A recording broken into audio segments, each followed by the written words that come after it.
क्या आप जानते हैं कि हिंदी व्याकरण का एक ऐसा टॉपिक है जो हर कॉम्पिटिटिव एग्जाम में 2 से 3 नंबर पक्के कराता है, लेकिन 90% स्टूडेंट इसके आसान नियमों में ही कंफ्यूज हो जाते हैं। जी हाँ, हम बात कर रहे हैं संज्ञा की। आज के इस वीडियो में हम संज्ञा की परिभाषा से लेकर उसके भेदों को आसान भाषा में समझेंगे। तो चलिए बिना किसी देर किए स्टार्ट करते हैं आज का हमारा टॉपिक। तो नमस्कार दोस्तों, स्वागत है आप सभी का आपके अपने चैनल अनंत हिंदी में। आज हम पढ़ने वाले हैं संज्ञा, जो एग्जाम के पॉइंट ऑफ व्यू से बहुत ही इंपॉर्टेंट टॉपिक है।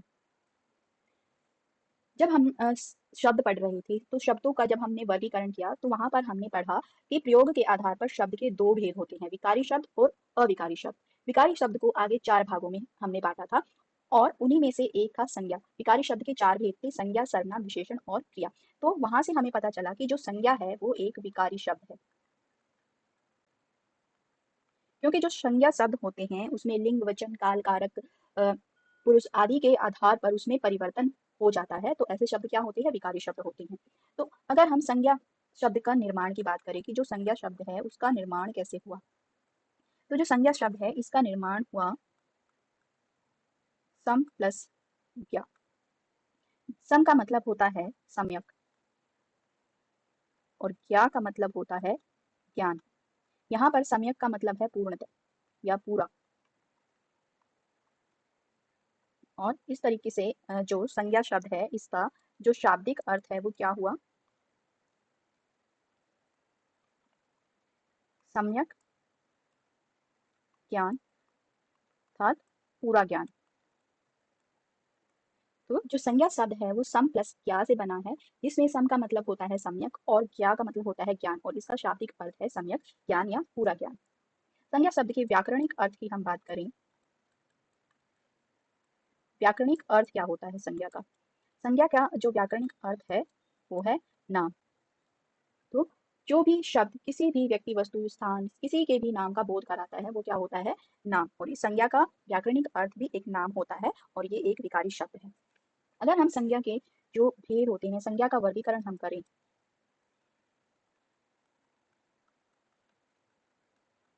संज्ञा का वर्गीकरण किन आधारों पर किया जाता है?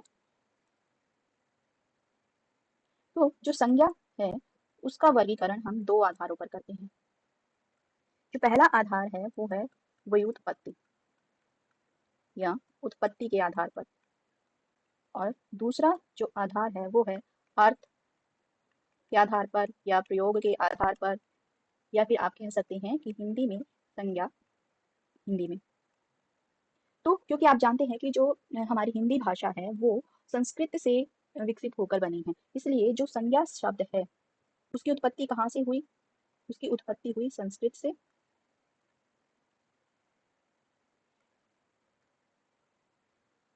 तो हम कह सकते हैं कि संस्कृत भाषा में संज्ञा के 3 भेद होते हैं और हिंदी भाषा में या अर्थ के आधार पर संज्ञा के 5 भेद किए जाते हैं।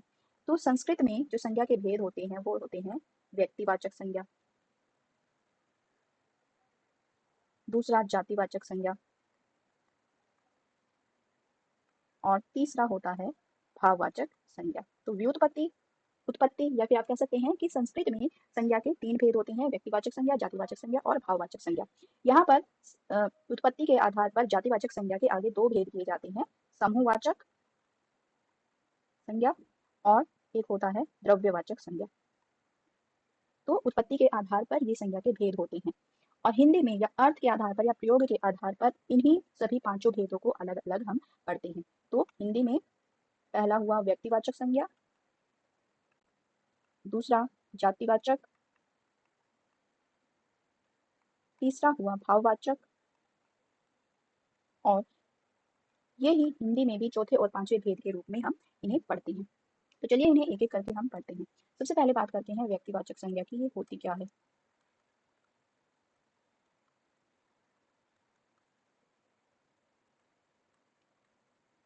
व्यक्तिवाचक संज्ञा, आप इसके नाम से ही समझ पा रहे हो कि किसी व्यक्ति के नाम का बोध हमें कराएगा। तो व्यक्तिवाचक संज्ञा क्या होती है कि परिभाषा देखते हैं हम सबसे पहले। वे विकारी शब्द, क्योंकि संज्ञा एक विकारी शब्द है इसलिए वे विकारी शब्द जो किसी विशेष व्यक्ति, वस्तु, स्थान या भाव के नाम का बोध कराए उन्हें हम क्या कहते हैं? व्यक्तिवाचक संज्ञा कहते हैं। तो जो व्यक्तिवाचक संज्ञा होती है, जैसे उदाहरण में एग्जाम्पल में हम लिखेंगे जैसे राम, सीता, गंगा, हिमालय, ये सभी क्या है? ये व्यक्तिवाचक संज्ञाएं हैं, क्योंकि ये एक किसी विशेष व्यक्ति, वस्तु या स्थान या फिर पर्वत, नदी के नाम का हमें बोध करा रहे हैं। जो इसके अलावा इसके कुछ इंपॉर्टेंट पॉइंट्स है, जैसे जो व्यक्तिवाचक संज्ञा है ये हमेशा सदैव एक वचन में होती है। सदैव एक वचन में ही हम इसका प्रयोग करते हैं। हम चाहकर भी बहुवचन इसका नहीं बना सकते, इसका बहुवचन नहीं बनाया जा सकता,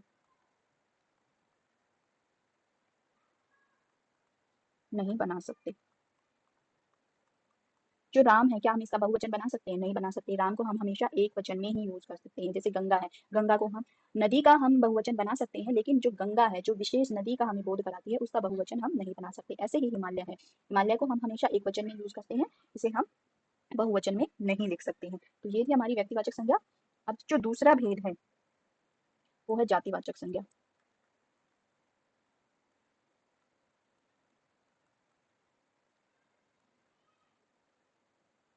इसके नाम से ही आप पता लगा पा रहे होंगे कि जो किसी जाति का बोध हमें कराती है वो क्या होती है? जातिवाचक संज्ञा होती है। जैसे अभी हमने व्यक्तिवाचक संज्ञा पढ़ी, उसमें हमने राम, सीता, ये सब एग्जाम्पल देखे। अगर मैं आपको बोलूं कि लड़का,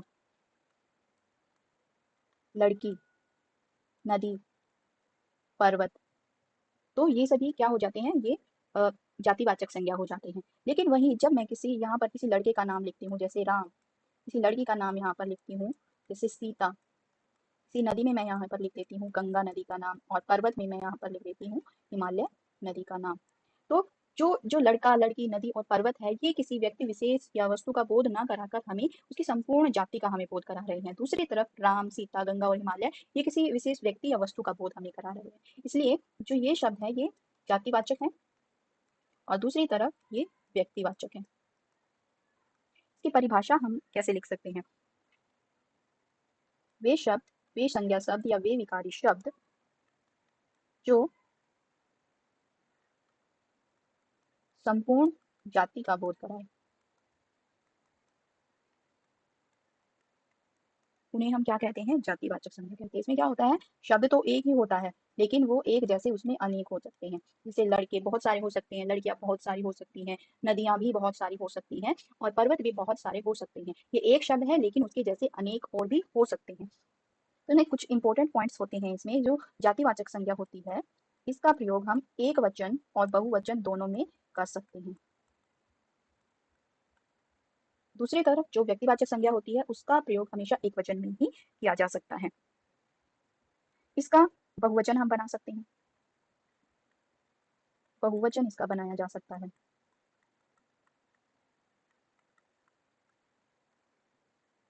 और ये बनती कैसे है?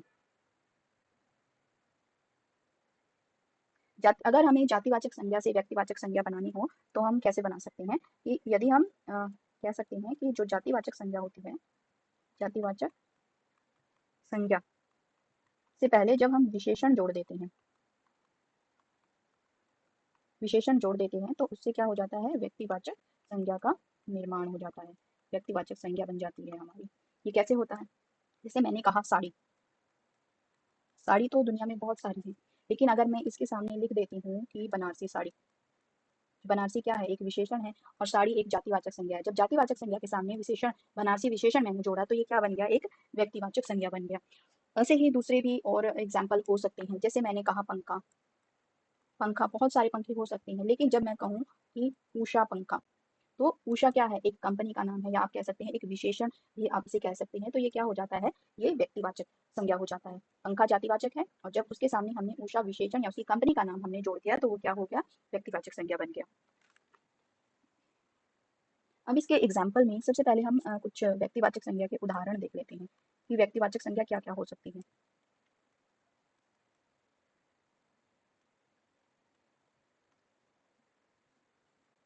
इसमें किसी नदी,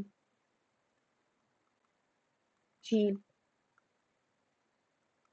सागर और महासागर के नाम।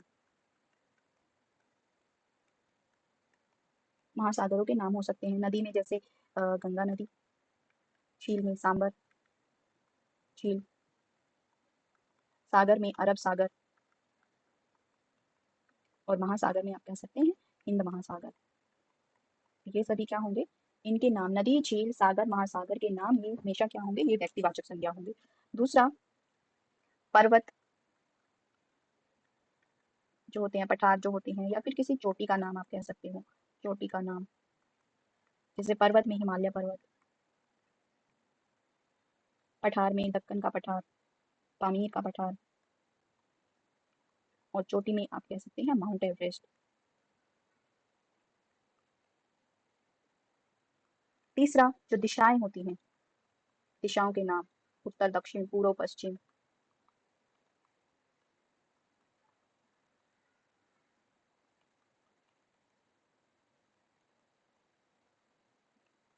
ये सभी क्या होती हैं, ये भी व्यक्तिवाचक संज्ञा होती हैं। इसके अलावा जो रोड होते हैं, जैसे NH 44, या किसी मार्ग का नाम आ जाता है, चौराहों का नाम आ जाता है, हमारे आसपास में जो चौराहे होते हैं उनके नाम हो जाते हैं, या फिर किसी मार्केट का नाम, ये सभी क्या होते हैं, हमेशा ये व्यक्तिवाचक संज्ञा होते हैं। अब बात करते हैं ऐसे ही जातिवाचक संज्ञा। ऐसे ही जातिवाचक संज्ञा के उदाहरण देखें। जातिवाचक संज्ञा, ऐसे उदाहरण जो हमेशा जातिवाचक संज्ञा होते हैं, जैसे सभी वस्तुओं के नाम,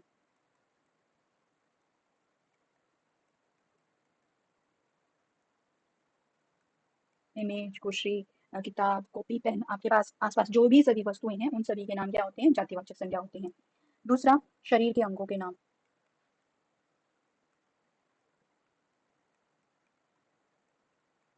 हाथ, पैर, नाक, कान, ये सभी जो हमारे शरीर के अंग हैं, ये भी क्या होते हैं, जातिवाचक संज्ञा होते हैं।